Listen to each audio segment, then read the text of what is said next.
And you know the name Ferrari. While the car is one of the most recognized in the world, many don't know much about the man behind its creation. Let me make cars. You stick to tractors. With those 7 words, Enzo Ferrari ignited one of the fiercest rivalries in automotive history. Because the man he had insulted was no one else but Ferruccio Lamborghini, a wealthy tractor manufacturer. Humiliated. But instead of walking away, Lamborghini did something no one expected. He went to war with Ferrari by building his own car company. Decades later, before his death, Enzo Ferrari finally spoke about the man who dared to challenge him. What did he say? And was this legendary feud ever really about cars? Let's find out. The farmer who dared challenge a legend. It was 1963. Ferruccio Lamborghini was not just a customer, but a mechanical genius who had also founded the most successful Italian tractor manufacturer, starting with nothing. His machines had a reputation for being very dependable, and farmers all over the country had confidence in his tractors.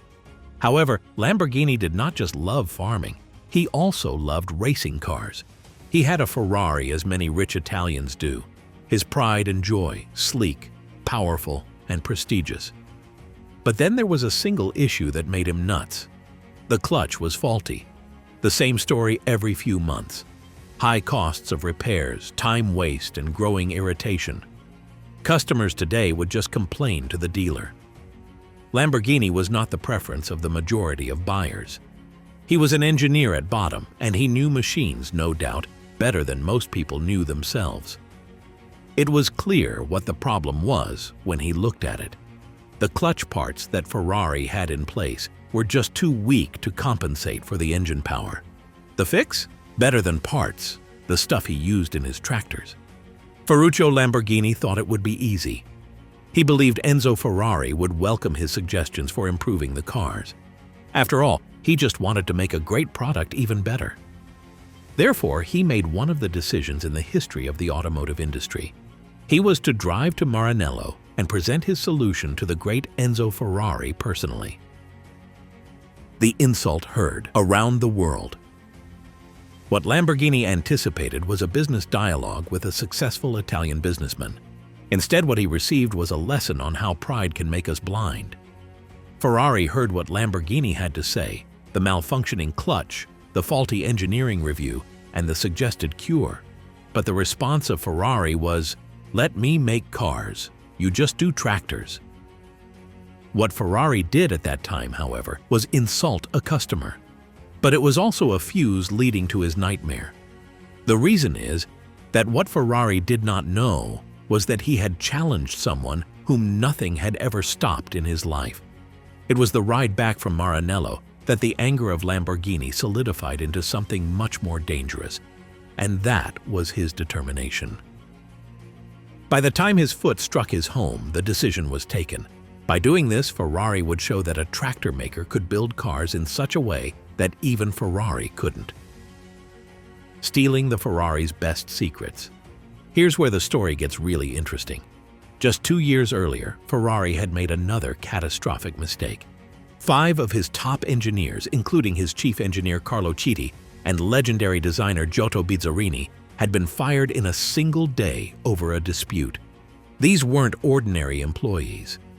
They were the men who knew Ferrari's deepest secrets, his engineering philosophy, and his manufacturing processes. When Lamborghini approached these former Ferrari engineers with his audacious plan, it was like offering a master chef the chance to outdo the restaurant that had kicked him out. They didn't just say yes, they were thrilled. In just 4 months, something miraculous happened. This team of rejects didn't just design a car, they designed a Ferrari killer. The Lamborghini 350 GT debuted at the 1964 Turin Motor Show, and the automotive world was stunned. This wasn't some rich man's vanity project. This was a legitimate supercar that could stand toe-to-toe with anything from Maranello. But Lamborghini was just getting started. The car that broke all the rules. The next one would change the meaning of a supercar. When everyone, including Ferrari, was placing their engines in the front of the cars, a group at Lamborghini was already working on a mid-engine, something that would be seen only on Formula One race cars. It was at the Turin Motor Show in 1965 that the history of autos was made. People went silent as the covers were taken off the Lamborghini Miura. This was more than a car. It was a mobile sculpture, the future. The car's engine was in the back, behind the driver. The body was very low and sleek, and even when the car was standing still, its design made it look like it was moving incredibly fast. The Miura was not only competing with Ferrari, but it destroyed it. The car was supposed to be the second ever car to be made by Lamborghini, but it appeared more futuristic than what Ferrari had ever imagined. The automotive press went hysterical. People became hypnotized. And Enzo Ferrari? He reportedly could not speak. The man whom he once discredited as a mere tractor maker had just given the world where supercars were heading in the future. From triumph to heartbreak, the Miura succeeded, and Lamborghini was no accident. In the following decades, 764 Miuras were created by hand, one of the largest masterpieces of engineering and design. Car lovers all over the world started to appreciate that, in regard to creating his dream cars, Lamborghini was not merely competing with Ferrari, he was rewriting the history books.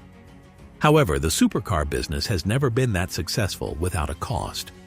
A tsunami swept through the markets of the exotic cars in 1973 with the oil crisis. Overnight, sales had dropped by 80%. Even Lamborghini, with all his engineering genius, was not able to fight economics. Heartbroken and also practical, in 1974, he sold the company bearing his name. The story did not, however, end there.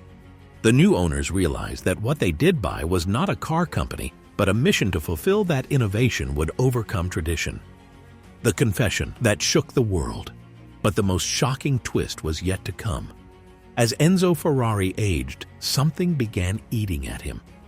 Every time he saw a new Lamborghini, every time he read about their latest innovation, and every time someone mentioned the rivalry, he was reminded of that day in 1963. Then came the moment that shocked the automotive world. In one of his final interviews before his death in 1988, Ferrari said something no one expected. Lamborghini was not just a tractor maker, he was a brilliant engineer who understood cars better than I gave him credit for.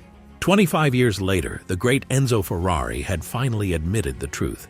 His insult hadn't just been wrong, it had been the biggest mistake of his career. The ultimate lesson in respect. According to some witnesses, when Ferrari announced his confession to Ferruccio in his wine farm in Umbria, he merely smiled and nodded.